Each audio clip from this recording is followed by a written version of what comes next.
Good day sa inyo guys. Sakto-sakto sa panahon naman siguro ngayon. No? Manghuli tayo ng palaka dahil yun ang nakahuli nung nakaraan. Nung nakaraan na huli natin pandaw sa ating panghuli ng igat. Ano? So ngayon samahan nyo ako, manghuli tayo ng palaka. Bali may kausap na akong tao pupunta. So mga idol, sa pagpunta ko, may nadaanan ako na tropa. Siyempre mga followers natin. Pakawin naman mga boss. Yun, no? Shoutout, Perelio family. Perelio family, shoutout po sa inyo. Tsaka siyempre may-ari ng tindahan si Kuya Francis. Salamat sa binigay mong aso. Andun, may lahi, may natira pa. So abangan nyo guys itong video na to. Kuha muna tayo ng palaka. So ayun, nandito tayo sa bahay ng tropa. Dito tayo sa bahay ng tropa. Pinuntahan natin siya. Mga 2 oras at kalahati dito sa may bahay nila. Nakita ko si Boss Edward. Sa pagtatagpo namin, abangan nyo yung isang video na ito. Shoutout sa classmate ko. Siyempre, tropa. Agad na. Eh, may palaka na rito. Bali, 2 piraso pa lang yan. 2 piraso yun nasa lalagyan na nahuli ni Kuya. Ngayon sasamahan natin siya. Ito pala yung paing guys, kuhol. Ayan o, kuhol lang pala yung kung naalala niyo, kumain tayo nito. Ayan, kuhol lang paing, nakasabit lang sa tansi na mayroon siyang paturan, tawag sa amin yan. Ayan si Kuya Ernie kasama natin. Siyempre, magaling daw manghuling palaka to. Balita ko lang, balita putok dito sa Morong to eh. Kaya pinasyalan natin siya. So ayan, titignan natin. Dati pa daw, bata pa lang siya, naikot na siya halos tong buong Morong kakahuli ng mga palaka nung malit pa siya. Ikot siya ng Sabang halos dito sa mga tabi-tabi ng Morong. Ayun. Eh, seryosong sinasabi ni Kuya. Talagang hanap buhay talaga yeah. Hanap buhay yung ganyan. Pang-ulam. Maganda rin talaga yung ganyan eh. Kagaya namin, iba-iba ang namin eh. Hanap buhay. Ano pa ako? Nakalimang piraso pa ako. Meron na yata. Ayan na. Nakairap na si Edward. Hindi marami, baka nakahuli. Sumabit lang. Opo. Naipit sa kahoy. Kala ko yung sayang. Kala ko meron na. Edward, gisingin mo kaya yung kasukalan. Baka tuturog yung mga palaka.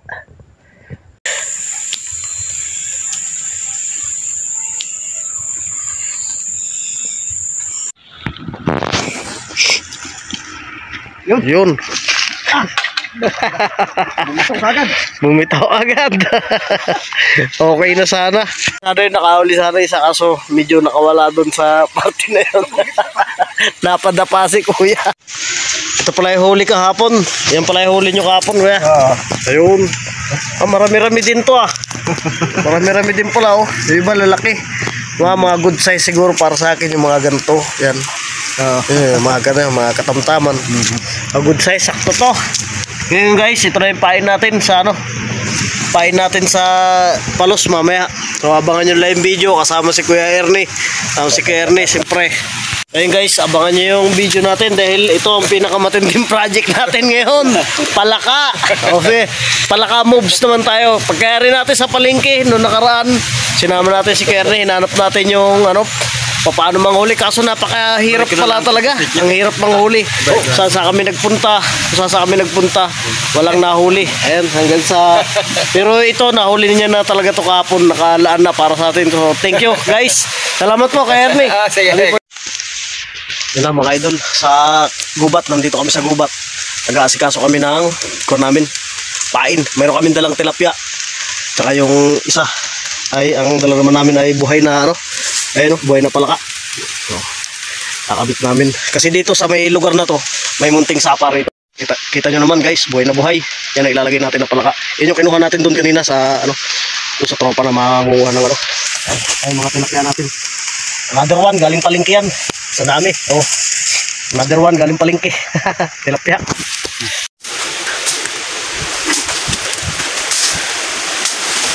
Tatabunan yung aming daanan. Ganito kahirap sa jungle. Kailangan hindi na kalagi ganyan. Kahit kapirasong kita. Ayan nga guys, yung spot natin dito. Yung sapa na yan. Ilog. Mukhang magandang place dito. Madilim nga lang, medyo madilim sa parte doon. Mahaba ito. Mahabang klase ng ilog. Lumalakas ito pag malakas ang ulan. Ngayon, susubukan natin kung may palos. Tulog kasi Danny Vlog. Yan, mamanda po kami ng aming patukba. Ayan. Guys, may uli. Kaya nga ba, baka yung taas. Ayan, baka tayo sa taas. Kaya naman, kaya makita, sobrang labo eh. Malabo na yun guys, kaya hindi makita ibang kitang.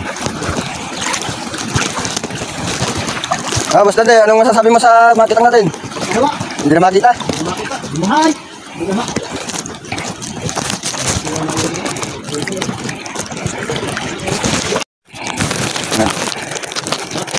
Alam mo mas dito. Dito. Ayan siya, nasa malalim. Yan. Dito, repas niya na. May gusto nandi. Hahanapin pa namin yung isa. Yan, dalawang na ako sila naghahanap. Yan guys, palaka pa rin. Ang huli. Guys, ba't yung pagsubok? Lumalakad na sa tubig. Ayan pala oh, doon yung hindi hataanan oh. Ay, gusto na tingin ka naman. Yan.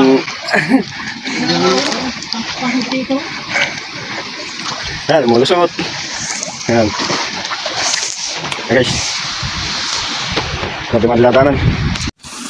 Yan guys, lubog na si Boss Dante. Boss, ano nga sabi mo? Wala? Ayan. Nung dumaan kami dyan, hanggang dibdib ng tubig. Ay ngayon, lubog na si Boss Dante.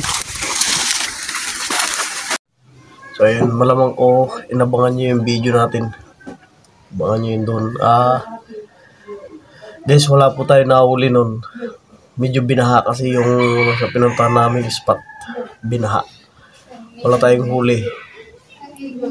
Pero siguro sa susunod, babalikan na lang natin. Kaya nangyari pala nung guys, sa sobrang layo, matindi ang agos. Yung ibang mga kawil na ano lang, ayun, nawala doon sa mga pwesto. Tanggal, nabali yung iba. Tanggal. So hindi na namin masyadong hinarap kasi alam ko din nahihirapan yung mga kasama ko. Nahihirapan sila. Yun na lang muna mga idol. Salamat sa mga nanood, viewers, sa mga tumapos ng video. Papasalamat ako sa inyo. Sana wag kayo magsawa sa pagsuporta kay Danny The Vlogs. Ganon din yung mga kasama ko. Huwag sanang magsawa sa kasasama sa akin sa mga kalukuhan kung paggagalanin ng panghuli ng palos. So, shoutout sa mga ka-hunters, sa mga ka-hunters ng Lord of the Hills. Shoutout sa inyo lahat. Sana laging safe ang bawat isa sa bawat hunting. So, thank you guys.